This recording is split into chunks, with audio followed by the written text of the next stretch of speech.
I think just taking the big picture on the project, how you think about building a brand like that. Like when we first started, we came in and there was there was some foundation and things had been there. There was some branding, but it wasn't totally defined. And so just thinking about that kind of longer term brand building, right? Getting us outside of just like the campaign approach, like how do you think about that and strategic unlocks that kind of made it possible to get to where we are today?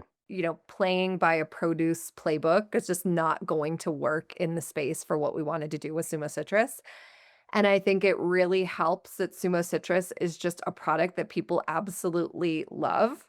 And we have a little, I know we've joked about this between our teams but it is an insight. It's like when we go on these tours or we see people experiencing Sumo Citrus for the first time, there is either people who are absolutely obsessed. So we just to qualify that, we did a 25-day ski resort tour this year, and I went to one of those stops, in Palisades at Tahoe, and, yes, are either people who are so excited that Sumo Citrus is there, that they come up and they can't wait to tell you all about why they love Sumo Citrus, or it's people who have never heard of Sumo Citrus before, but once they try it, they're immediately hooked. So I will say it helps that we have this great product, and then I think that very, the what I'm talking about with, like, just those super fans that once they try it, they love it, we've really been able to capture that and authentically share the experience of Sumo Citrus in a way that I think really resonates with people because it is real. We're not using actors,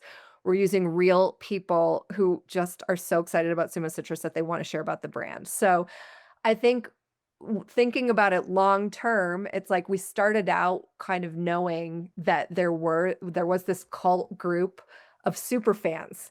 And then, the 3 of us, we worked together across our teams to determine, like, how do you take that love of a cult favorite and actually expand that? And how do you keep that specialness as we scale and get mass distribution across the country?